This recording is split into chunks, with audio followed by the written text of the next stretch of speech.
ನಮಸ್ಕಾರ ಸ್ನೇಹಿತರೆ, ನಾವು ನೀವೆಲ್ಲ ಭಾನುವಾರ ಬಂತು ಅಂದ್ರೆ ಖುಷಿ ಪಡ್ತೀವಿ.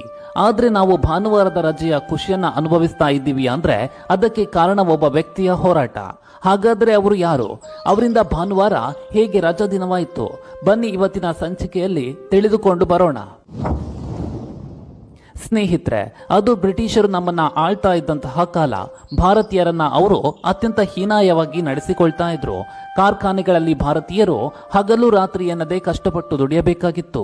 ವಾರ ಪೂರ್ತಿ ದುಡಿದ್ರೂ ಭಾರತೀಯರಿಗೆ ವಿಶ್ರಾಂತಿ ತೆಗೆದುಕೊಳ್ಳೋದಿಕ್ಕೂ ಸಮಯವನ್ನ ನೀಡ್ತಾ ಇರಲಿಲ್ಲ.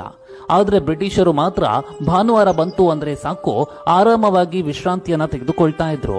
ಇಂತಹ ಸಮಯದಲ್ಲಿಯೇ ಭಾರತೀಯ ಕಾರ್ಮಿಕರ ಕಷ್ಟಕ್ಕೆ ಧ್ವನಿಯಾದವರು ನಾರಾಯಣ ಮೇಘಾಜಿ ಲೋಖಂಡೆ ಅವರು.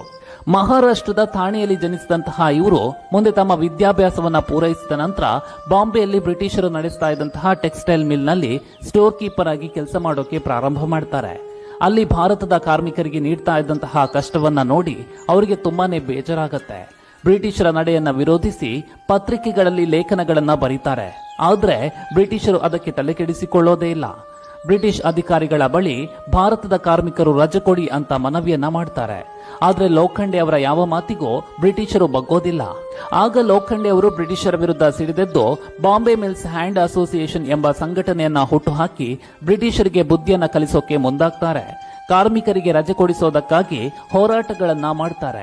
ಒಂದಲ್ಲ ಎರಡಲ್ಲ, ಬರೋಬ್ಬರಿ 7 ವರ್ಷಗಳ ಕಾಲ ಎಡಬಿಡದೆ ಲೋಖಂಡೆ ಅವರು ಬ್ರಿಟಿಷ್ ಸರ್ಕಾರದ ವಿರುದ್ಧ ಪ್ರತಿಭಟನೆಯನ್ನ ಮಾಡ್ತಾರೆ. ಕೊನೆಗೆ ಇವರ ಹೋರಾಟಕ್ಕೆ ಮಣಿದು 1890 ಜೂನ್ 10ರಂದು ಬ್ರಿಟಿಷರು ಭಾನುವಾರವನ್ನ ರಜಾ ದಿನ ಅಂತ ಘೋಷಣೆ ಮಾಡ್ತಾರೆ. ಅಂದಿನಿಂದ ಇಂದಿನವರೆಗೂ ಭಾನುವಾರ ರಜಾ ದಿನವಾಗಿ ಮುಂದುವರೆದುಕೊಂಡು ಬಂದಿದೆ. ಒಂದು ದಿನದ ರಜೆಗೋಸ್ಕರ ಹೋರಾಟ ಮಾಡಿದ ನಾರಾಯಣ್ ಮೇಘಾಜಿ ಗೋಖಲೆ ಅವರ ತ್ಯಾಗ ಪರಿಶ್ರಮವನ್ನ ನಾವು ಎಷ್ಟು ಬಾರಿ ಸ್ಮರಿಸಿದ್ರೂ ಕಡಿಮೆಯೇ. ಒಂದು ದಿನದ ರಜೆಗಾಗಿ 7 ವರ್ಷ ಹೋರಾಟ ಮಾಡುವಂತಹ ಪರಿಸ್ಥಿತಿ ಇತ್ತು ಅಂದ್ರೆ ಬ್ರಿಟಿಷರ ಆಳ್ವಿಕೆ ಹೇಗಿದ್ದಿರಬಹುದು ಅಂತ ನೀವೇ ಒಮ್ಮೆ ಊಹಿಸಿಕೊಳ್ಳಿ. ನಾರಾಯಣ್ ಮೇಘಾಜಿ ಲೋಖಂಡೆ ಅವರನ್ನ ಭಾರತದ ಕಾರ್ಮಿಕ ಹೋರಾಟದ ಪಿತಾಮಹ ಅಂತ ಗೌರವಿಸಲಾಗುತ್ತೆ. ಇನ್ನು ಮುಂದೆ ಪ್ರತಿ ಭಾನುವಾರ ಬಂದಾಗ್ಲೂ ನಾರಾಯಣ್ ಮೇಘಾಜಿ ಗೋಖಲೆ ಅವರನ್ನ ನಾವು ನೆನಪಿಸಿಕೊಳ್ಳೋಣ ಅಲ್ವಾ?